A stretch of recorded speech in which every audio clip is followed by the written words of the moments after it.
There's a certain kind of person who, when the car dies on the side of the road, doesn't reach for their phone. They pop the hood. They stand there in the heat or the cold, just looking at the engine. And something moves across their face. Not panic, not frustration, something quieter than that. Something that almost looks like relief. That moment is worth slowing down on, because the car was never really the point. The car was never the point at all. When you learn to work on something as complicated and unforgiving as an automobile, something happens to the way you think. It doesn't happen in a classroom. It almost never happens from a book. It happens in a driveway, under a car, with grease on your forearms and a problem that refuses to cooperate. And that environment does something specific to your brain. It builds a kind of confidence you can't fake and can't borrow from anyone else.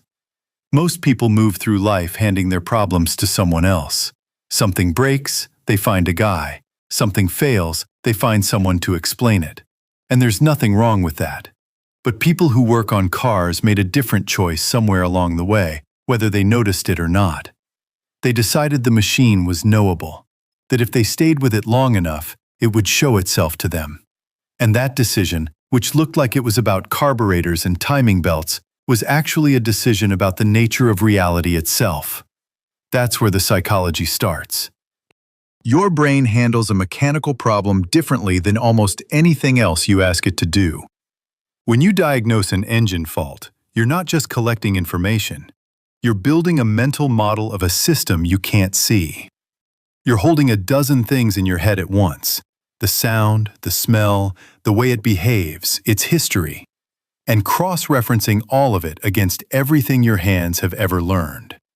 Scientists call this embodied cognition, the hands and the brain working as one unit. The knowledge isn't stored in words, it's stored in muscle, in pattern, in that particular silence when a bolt seats correctly and finally stops turning. And people who have this skill often can't explain it. Ask them how they knew the alternator was going. They'll pause. They might say, "It just felt wrong." They're not being vague with you, they're reporting it accurately. The knowing lives somewhere underneath language. This builds a trait that, from the outside, looks a lot like stubbornness.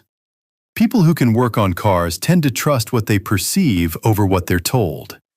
They've been in the room where the expert was wrong, where the manual didn't account for the way this specific car had worn down, where their own hands told them something no diagnostic tool would confirm. And over time, that builds a bias toward direct experience. They get skeptical of people who speak with enormous confidence about things they've never physically touched. That's not arrogance. It's a way of knowing the world that got forged in the very specific frustration of a problem that only gave up after patient, first-hand attention. There's something, too, in how this work relates to time. You can't rush an engine the way you rush everything else now. There are sequences you have to follow. There are torque specs that exist for physical reasons, not bureaucratic ones. Cut a corner, and the problem comes back, usually worse. And that teaches you a lesson that's getting rare. Some things have their own timeline, and that timeline is not up for negotiation. People who absorb that lesson carry it everywhere, into their relationships, their work, their thinking. They get unusually patient with slow things and unusually suspicious of anything promising a fast fix.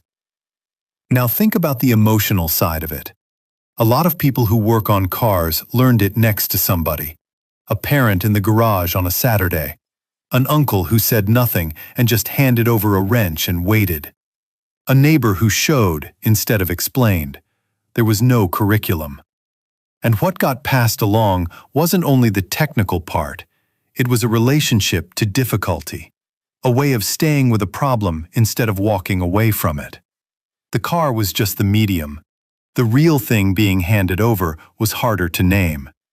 That's why car knowledge so often turns into identity. When you learn a skill through a person, it carries a weight that a skill from a tutorial never will. The wrench means something. People remember the make and model of the first car they worked on with a kind of biographical precision.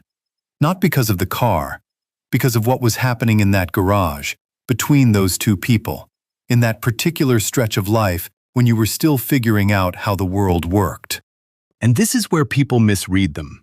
They see the confidence and assume it's about cars. They see the self-sufficiency and assume it means they don't want help. They see the quiet competence and mistake it for not caring. But underneath, something else is usually running. People who learned early that problems give way to patience, that machines respond to careful attention, that mastery is available to anyone willing to stay with the difficulty long enough. Those people built something psychologists call an internal locus of control. The belief that how things turn out depends mostly on your own effort and understanding, not on luck, not on other people's decisions. And that belief changes everything. It changes how you walk into a job, how you take a setback, how much uncertainty you can sit with before you panic. It's not that they don't need anyone. It's that they carry a deeply encoded faith in their own ability to figure it out. And that faith wasn't handed to them. It got built, piece by piece, in front of a machine that didn't work, and then, after enough effort, did. There's one more layer worth sitting with. Working on a car is one of the last places left where you can be completely, provably right. In most of modern life, success is blurry. Did the meeting go well? Hard to say.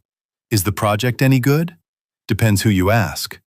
But an engine that wouldn't start and now starts, that's not open to interpretation. The feedback is absolute.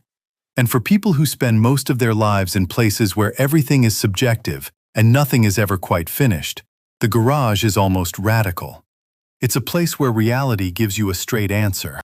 That's why this work so often becomes a way to regulate yourself.